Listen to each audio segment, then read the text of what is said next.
These were some of the fastest American cars you could road test. In 1961, this ranking is based on real quarter-mile road test results from the period. We are ranking every year of the American performance era by real quarter-mile times. Subscribe so you do not miss your favorite year. Now let us start the countdown. 1961 sits at the cusp of Detroit's horsepower wars, a time when big V8 engines began moving from luxury showrooms to drag strips. American automakers were just starting to chase factory-built speed, but comfort and size still dominated. Road tests became the real measure of performance, cutting through hype. The Ford Galaxie 390 Special arrived as a full-size two-door hardtop, stretching 210 inches with a 119-inch wheelbase. Its 390 cubic inch V8 produced 300 horsepower, paired with a Cruise-O-Matic 3-speed automatic. Weighing in at 3,723 pounds, the Galaxie delivered big block torque, but its mass and drum brakes set clear limits. Motorlife's August 1961 test recorded a 16.6-second quarter mile at 79 miles per hour, with 0 to 60 in 9.9 seconds. Stopping from 60 miles per hour took 121 feet, prompting the magazine to note, "The braking system lags behind the engine's progress." The Galaxie balanced comfort, style, and power, but revealed the era's growing pains. Number 5. The 1961 Chrysler 300G stands as Detroit's grand touring flagship, where brute V8 power met mid-century luxury. Chrysler's Letter Series Coupe carried a distinctive look, with a long, low-slung body, canted headlights, and a sweeping roofline that signaled elegance as much as speed. Under the hood, the 300G packed a 413 cubic inch V8 rated at 375 horsepower, paired to the smooth, shifting Torque Flight automatic. What set this car apart was its Ram induction intake system, twin cross-ram manifolds that boosted torque across the rev range, making the 300G as comfortable at highway speeds as it was launching from a stoplight. Despite tipping the scales at 4,515 pounds, the 300G delivered impressive numbers for its size. CarLife's August 1961 test clocked a 16.2-second quarter mile at 87.1 miles per hour, with 0 to 60 in just 8.4 seconds. The magazine praised its high-speed stability, noting, "The 300G maintains composure at velocities where lesser cars begin to wander." Chrysler's claimed top speed of 131 miles per hour put it among the fastest full-size cars of its day. The 300G's blend of refinement, advanced engineering, and real straight-line speed showed that luxury and performance could ride together, an idea that would echo through the muscle car era. For this ranking, all positions are determined strictly by published quarter-mile elapsed times from period road tests. Number 4.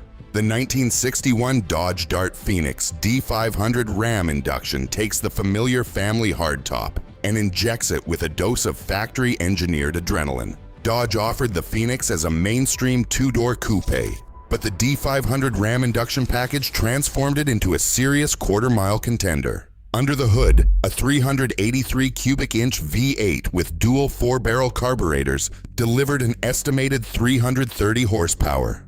An impressive figure for a car that still wore full-size sheet metal and a 118-inch wheelbase. The engine's cross-ram induction system, a hallmark of Mopar performance, fed each cylinder bank from opposite carburetors, boosting mid-range torque and helping the Dart launch hard off the line. Backing up the power, a Torque Flight 3-speed automatic and performance rear gearing made the most of every horsepower. At 3,950 pounds, the Dart was lighter than many rivals, and its numbers proved the point. Motorlife clocked the D500 Ram induction at 16 seconds in the quarter mile, reaching 86 miles per hour at the traps, with 0 to 60 miles per hour in just 7.9 seconds. These figures place the Dodge ahead of Chrysler's flagship 300G, showing how induction tuning and clever gearing could close the gap between luxury cruisers and genuine performance machines. The D500's accessible price and factory warranty made it a gateway to Detroit's emerging speed culture, setting the stage for even faster, more focused cars to come.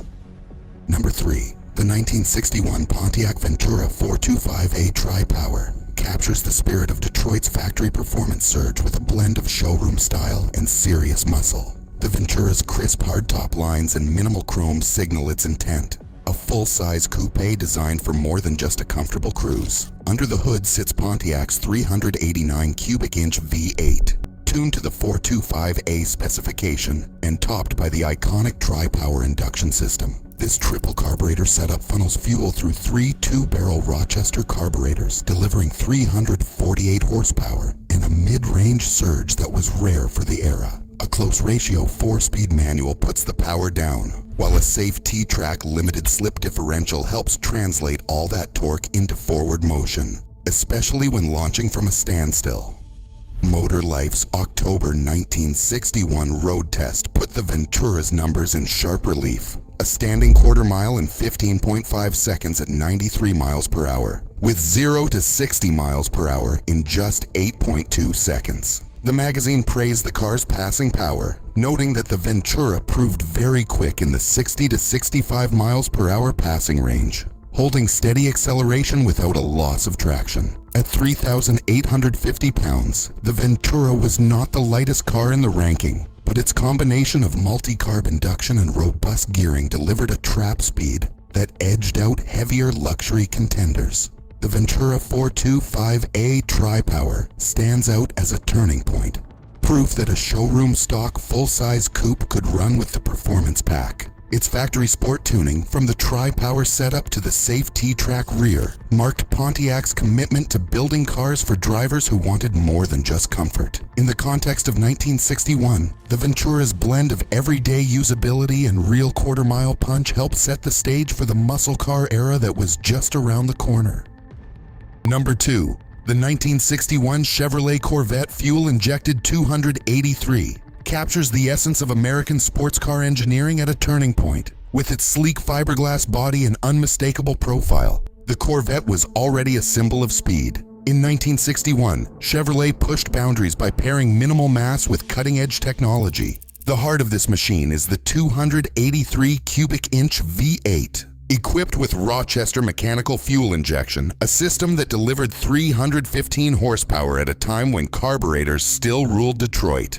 This combination gave the Corvette a power-to-weight advantage unmatched by larger, heavier rivals. At just 3,080 pounds curb weight, every horsepower counted. Road and Track's July 1961 road test recorded a blistering 14.2-second quarter mile at 98 miles per hour, with 0 to 60 in just 6.6 seconds. Those numbers put the Corvette in a league of its own among American production cars that year. The magazine noted that the fuel-injected 283 was as close to race-ready as any factory engine they had tested. Responsive, relentless, and eager to reverend the mechanical fuel injection system, rare and costly for the era, gave the Corvette both immediate throttle response and the ability to maintain peak power deep into the rev range. Modern Corvette historians point out that this 1961 model set a new standard for American street performance. As one curator explains, the 315 horsepower fuel-injected Corvette proved you did not need big cubic inches to run with the best.